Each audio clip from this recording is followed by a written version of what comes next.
Hello folks, Andrew Lee here for the Lazy Tech Guys, and I'm here to review the Steadicam Curve for your GoPro camera.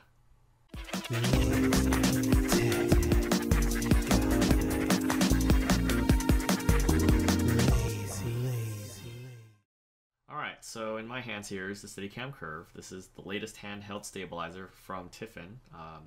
Tiffen and Steadicam are two big names that are in the motion picture and television broadcast industry.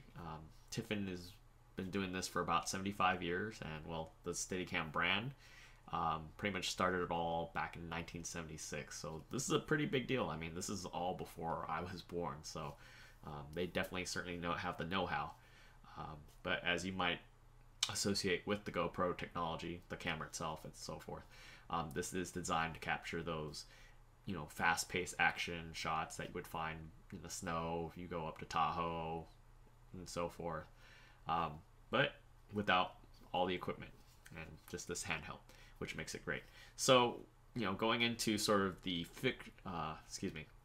features of the unit, you do have this sort of ergonomic grip, as you can see right here. I don't even have to really try that hard, and it's very easy to hold on to this. Now if you have bigger hands like I do, not like me, sorry, but bigger hands than I do, sort of a medium you might have. If you have larger hands, you can unlock the grip right here, and there are two methods that is suggested to operate this normally for the Steadicam Curve. You can either one-hand it, like you see right here. I did have a little trouble, but once you get it down, you can sort of hold it, and this controls any type of sway that you have. Or you can go into two-handed mode, and I know it kind of looks kind of awkward on the camera here, but you can use your thumb and index on one hand and then stabilize everything with, say, whichever hand you feel comfortable with the handle here. Or option number 3 is what I'm pretty sure most of you might find comfortable, is the fixed grip method. But either one is fine. One of the things you can adjust to is that when you attach the GoPro via quick release mount to the Steadicam Curve, it does snap in very easily, but you do when you relate to how you're holding it, you might need to adjust the tilting of the camera, which can be done through this little knob right here. This pulls the frame forward or back in relation to where the camera is aiming. So you can do that in addition to sort of aligning the camera as well, but this might be easier. Now, if you do have it in sort of what I would refer to as a quick release or free floating mode, like you can see right here, they do have a spot on the bottom here where you can add additional weights to sort of, how do I say, eliminate the sway on the camera when in use. But right now I just have the threaded weight that comes with the frame on there, just because I don't really need it at the moment, but you can add it if as needed. Also, this whole frame right here, I know you can't really tell too much based off of the camera here, but this is actually aluminum, which is pretty nice. It does kind of contribute to the fact that this is only half a pound without the GoPro, but even with the GoPro on there, it doesn't feel like anything. I actually have to kind of wake myself up just to make sure I'm actually holding on to this. So I'm pretty sure you're anxious to see what it looks like in action, so I'm gonna skip ahead and give you some footage of what this looks like.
Okay, folks, hopefully that gave you some sort of insight of what the Steadicam Curve is able to do.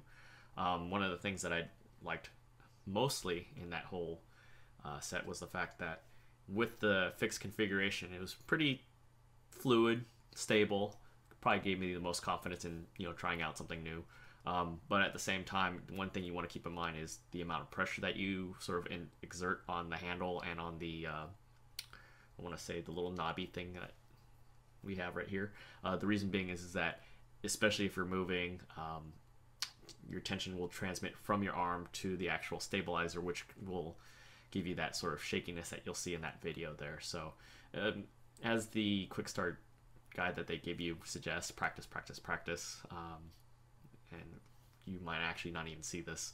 But at the same time, if you're using it as it's sort of designed for action shots, where everything is moving really quickly, little hand movements like you saw there probably not going to be a big deal. So is this worth it or not? I'd say it's definitely worth a try. Where does it fall into our scoring grade? Well, it's definitely an easy 3 out of 5. This is definitely a decent stabilizer that you can add to your arsenal, to your GoPro accessories, to have on hand for all those different situations, whether it's the kids extreme sports session in Tahoe or whatever you might think of. At the same time, it is retailing for $99.95 right now, so it's definitely up to you to kind of weigh in whether it is a must-have or so. But I will be including a more detailed review of the unit, and the link will be posted below. But if you definitely have any type of feedback, questions, even insight as far as what your experiences are with the Steadicam Curve, definitely let us know. You can hit us up through email at comments@lazytechguys.com or even through Twitter and other social media. So until next time, I'll see you guys later.